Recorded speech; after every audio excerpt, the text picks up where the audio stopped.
그리고 한 가지 더. 앞으로는 그럼 시장이 충격받을 수 있는 거. 이제 뭐 어떤 관계, 어떤 상태로 들어간다? 시장이? 경기 침체로 들어가는 거에 대한 두려움이 이제 있는 겁니다.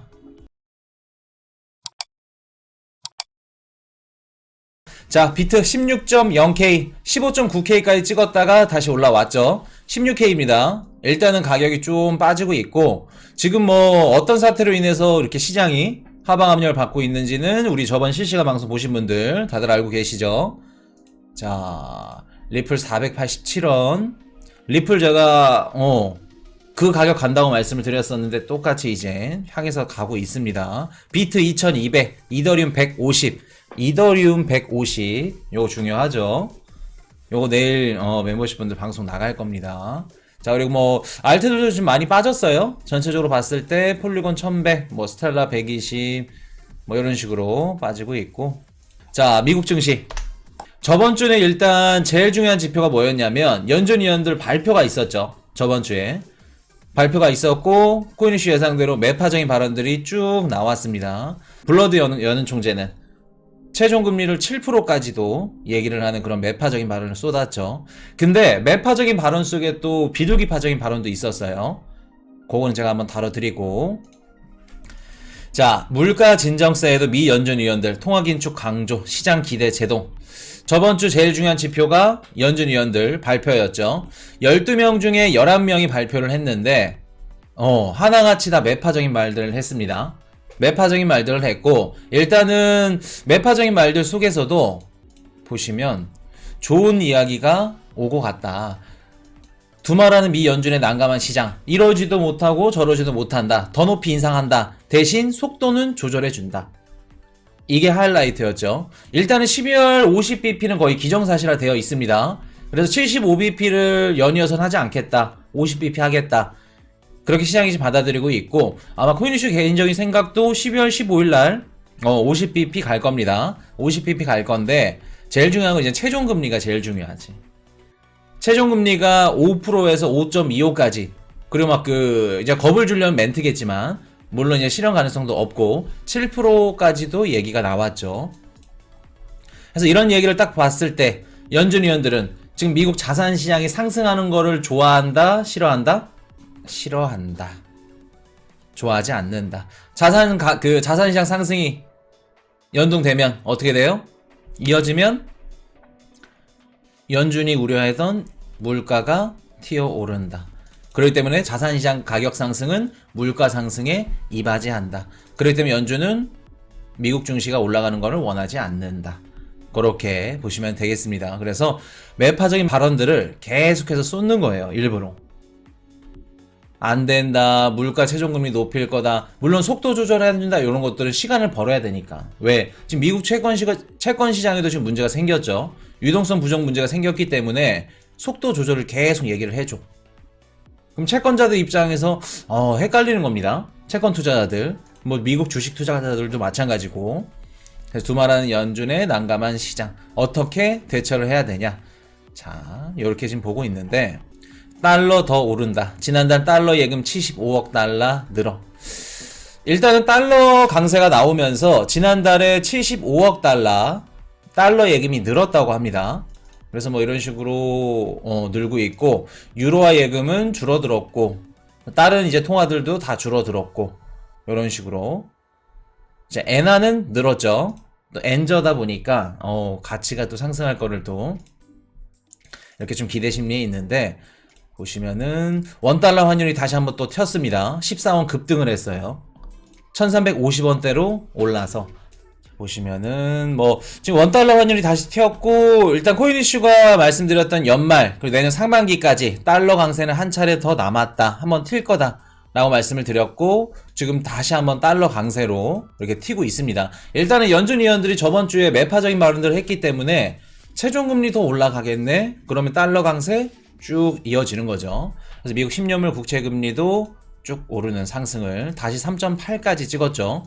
3.7까지 떨어졌다가 다시 이제 3.8, 3.9, 뭐 4까지 또 육박을 하는. 역시 우리는 비트코인 투자자야. 뼛속부터 90K 축하드립니다. 좋습니다. 9만 명보다 90K가 더 잘 어울리는. 엔화 관련해서는 시그널을 드렸습니다.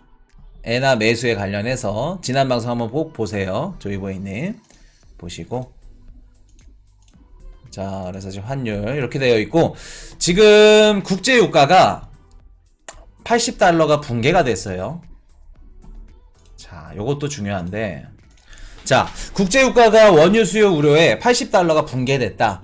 지금 원유라던가 원자재 가격이 빠졌는데, 자, 이게 뭐를 뜻하냐면은, 코인 이슈가 저번 주에 블러드 연은 총재, 연준 위원들 중에 블러드 연은 총재가 하는 뭐 롤이라던가 아니면 좀 비중, 좀 이렇게 언급을 하거나 인터뷰를 했을 때 시장이 받아들이는 거 굉장히 크다라는 말씀을 드렸었죠. 예전 같았으면은 블러드 연은 총재가 7%까지도 올라갈 수 있습니다, 이런 얘기를 뱉으면 어떻게 해야 돼요? 시장은 폭락이 나와야 됩니다. 더 빠졌어야 돼요. 근데 블러드 연은 총재가 7%도 갈 수 있습니다, 이런 얘기를 했음에도 불구하고 시장은 크게 영향을 받지 않았어. 충격을 받지 않았어. 이게 뭐를 의미하는 걸까? 우리가 지금 시장 주식이든 코인이든 어느 한가운데 딱 있는지 그걸 알고 계셔야 돼. 시장은 지금 어떻게 생각을 한다?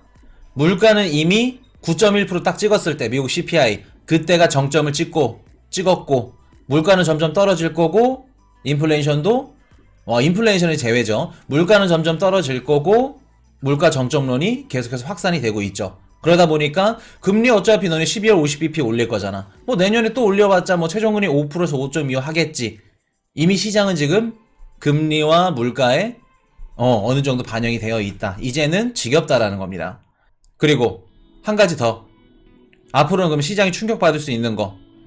이제 뭐 어떤 관계, 어떤 상태로 들어간다? 시장이 경기 침체로 들어가는 거에 대한 두려움이 이제 있는 겁니다.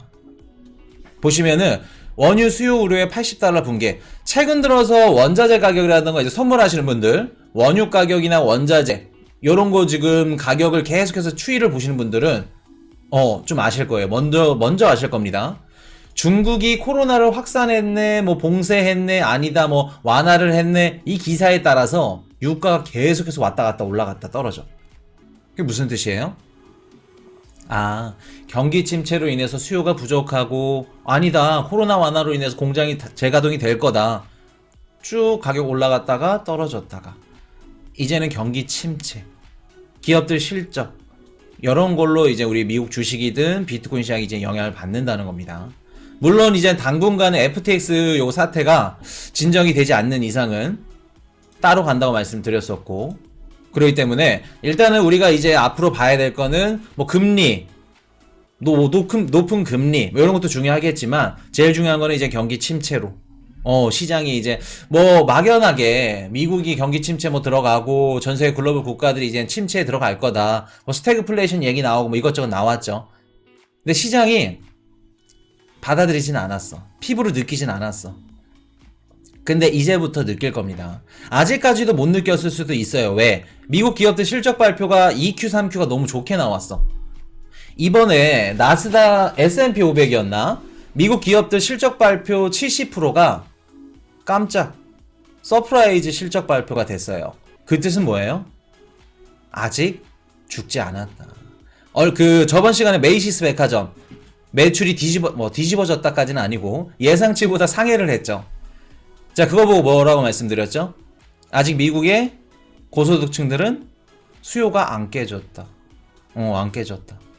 그렇기 때문에 아직 기업들 실적 발표가 무너지고 이런 것들이 일어나지 않았다.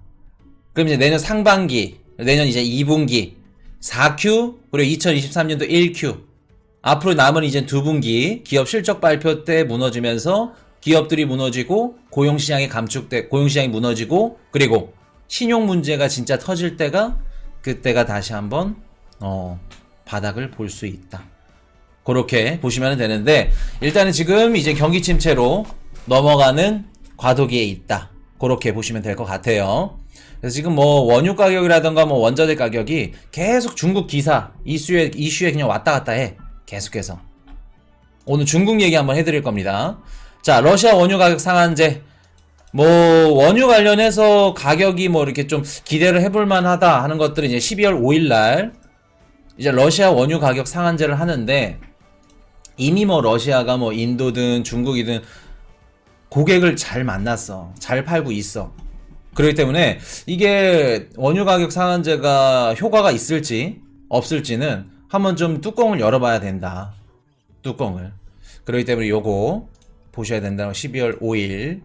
자, 그래서 우리 코스피도 계속 왔다 갔다 합니다. 중국 코로나 재확산에 1% 하락했다가 또 완화한다고 하면 또 올랐다가 대중무역이 굉장히 활발하기 때문에 중국이 어떻고 뭐 좋고 나쁘고에 따라서 우리 코스피 시장이 좌지우지가 된다.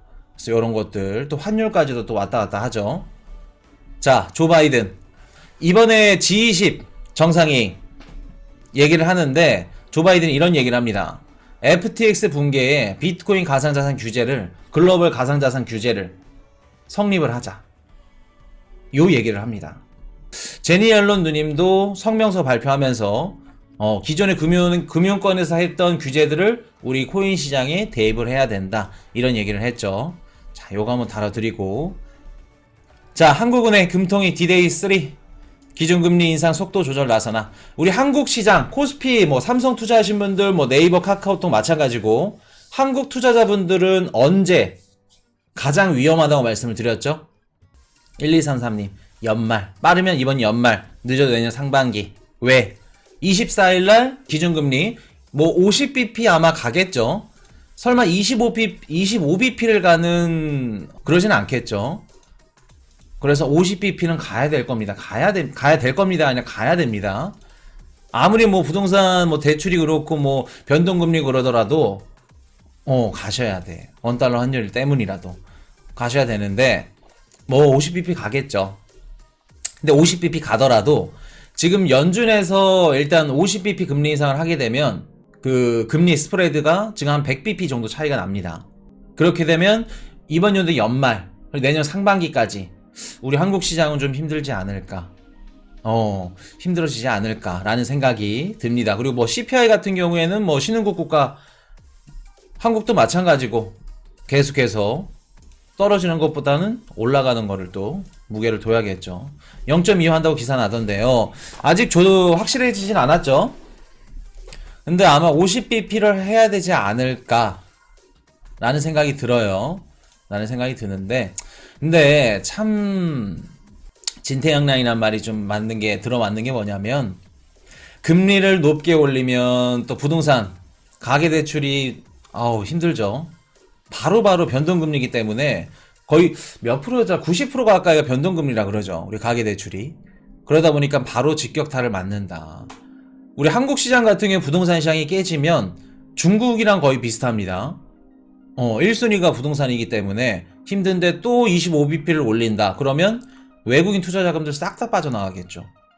그리고 원달러 환율 다시 1,300원, 1,400원, 1,500원 가는 걸 볼 수도 있어요. 그렇기 때문에 이번 연말은 쉽지 않다. 쉽지 않다.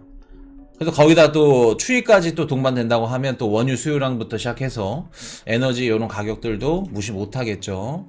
자, 이런 리스크들이 있기 때문에 한국은 좀 위험해 보인다.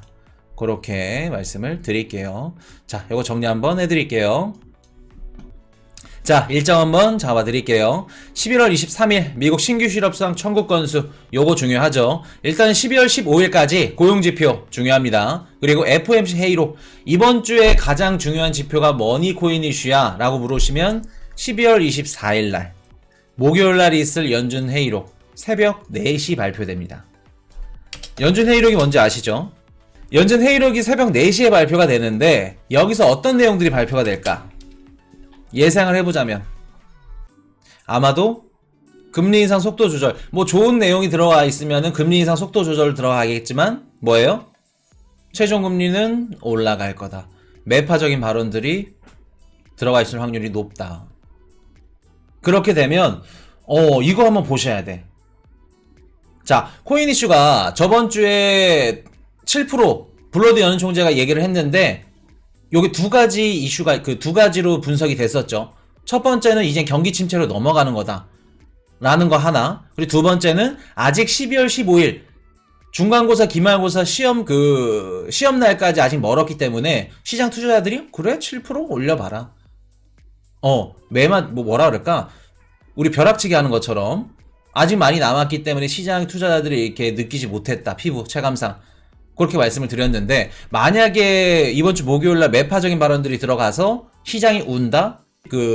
숏이 나온다? 그렇게 되면 두 번째, 분석했던 게 맞겠죠. 그래서 12월 15일날 이제 다 돼갈수록, 만약에 지금 제롬 파월 연준의장이 얘기하는 거랑 12월 7일, 8일날 얘기하는 거랑 무게감이 다르다는 겁니다. 그렇기 때문에 그거 한번 지켜보셔야 된다는 거. 그래서 목요일 날은 아마 연준 회의록에서 좋은 내용보다는 매파적인 내용이 나올 거다. 근데 그게 시장이 어떻게 받아들이는지에 따라서 우리가 또 분석하는 게 달라질 수 있다라는 거 말씀을 드리고, 일단 우리 코인 시장은 죄송하지만 상승이라든가 이런 것들은 좀 잠시 좀 생각을 안 하셔야 됩니다. 만약에 빠지면 우리 코인 시장까지도 영향을 받는다.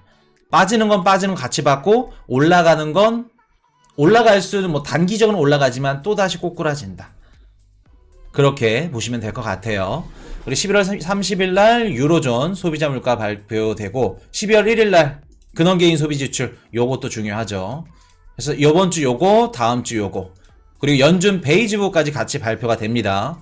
그래서 연준 베이지북이 이제 12개 여는 은행에서 지금 경기 지표가 어떤지 미국의 그런 데이터들이 적나라하게 발표가 될 거기 때문에 요것도 같이 보셔야 된다는 점. 그리고 2일날 비농업 고용지표 발표되고, 9일날 중국 PPI 발표되고, 일단은 12월 달에도 미국 CPI가 발표될 건데 지금 날짜가 안 나왔어요. 10일인가 아마 뭐 한 13일, 12일 뭐 되겠는데, 12월 달 미국 CPI도 중요하겠죠.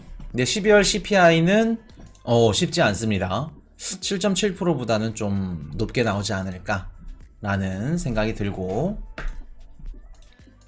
자, 일단은 지금 뭐 국제유가가 빠지고 하는 데는 중국의 영향이 크다.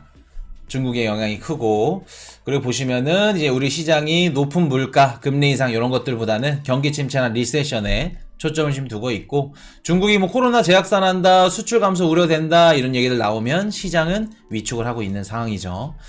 그리고 이번에 제일 중요한 게 뭐 제니 옐런 누님도 그렇고 조 바이든 대통령도 그렇고 G20 뭐 회의 정상 얘기하면서 가상자산 규제가 필요하다 이런 얘기들이 앞으로 이제 우리 코인 시장에 규제가 좀 더 빨리 도입이 될 것 같다.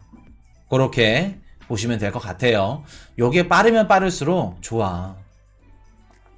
막 FTX 터지고 뭐 하고 막 코인 못 믿어요 뭐 해요. 좋아. 이게 빨리 되면 될수록 좋은 겁니다. 왜 좋은지는 이따 한번 말씀을 드릴게요.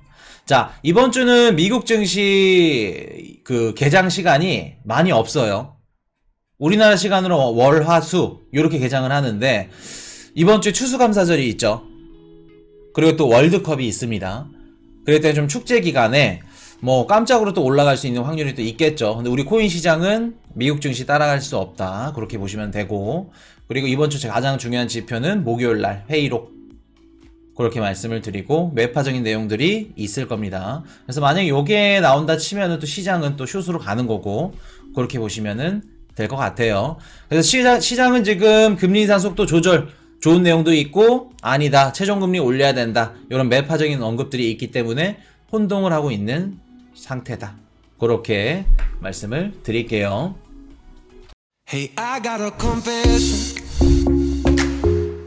Been losing all momentum. Just because it's easy, well, that don't make it better.